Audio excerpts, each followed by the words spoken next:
Well, one of the things that became clear whilst compiling the series is that many areas of the town have really undergone some pretty dramatic changes, whilst others appear to be completely unscathed by the passage of time. That's certainly true of our next selection of pictures. Look out particularly for a view of the Sir Daniel Arms as we take a closer look at the area around Fleet Street. With the help of the Swindon Society, we're stepping back in time to Swindon of yesteryear. A selection of images then and now from around the town.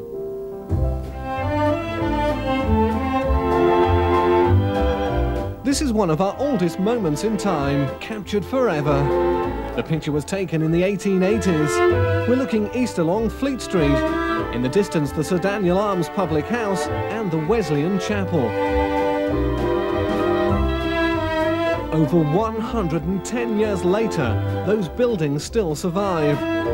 The Sir Daniel Arms later became the Sportsman pub, and the chapel became the Great Western Railway Museum.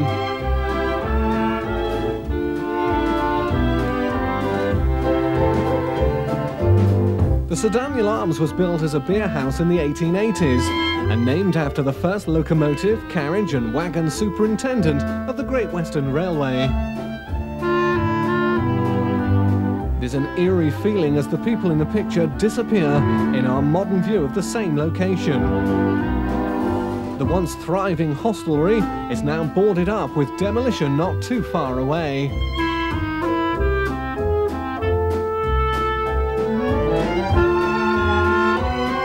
In this picture, the Sir Daniel Arms is an Usher's Brewery-owned pub. The windows line up to show that little has changed with the passing of time.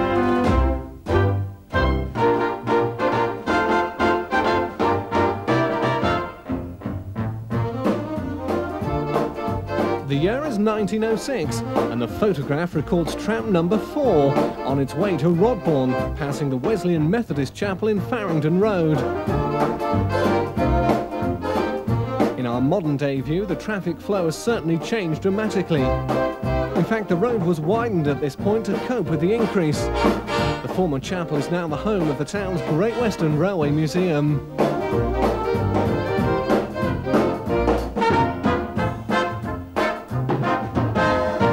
This is how Park Lane looked back in 1910.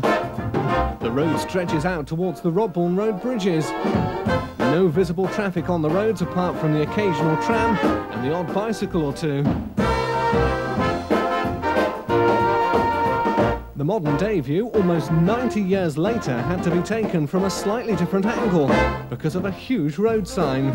The roundabout at this location handles a constant flow of cars, lorries and buses.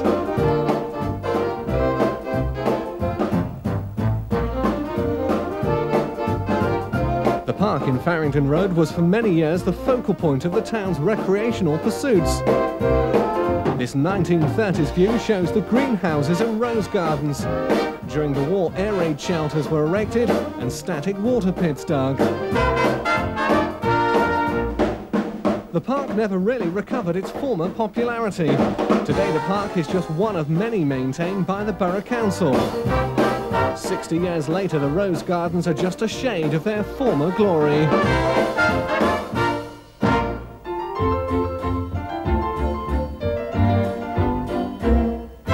This is the outpatients department of the Great Western Hospital. It was used as the town's main accident and emergency department until P&H opened in 1960. As thoughts now turn to a new hospital for the town, it seems incredible that these were the facilities once on offer. The building was demolished when the road was widened, but thankfully the Milton Road complex, now known as the Health Hydro, is still a thriving part of the town's leisure facilities.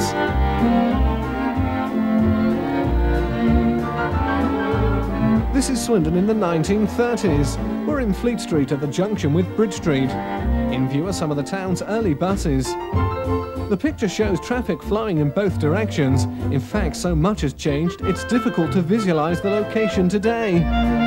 But some 60 years on, this is the modern view, very little providing us with a link to a time long since gone.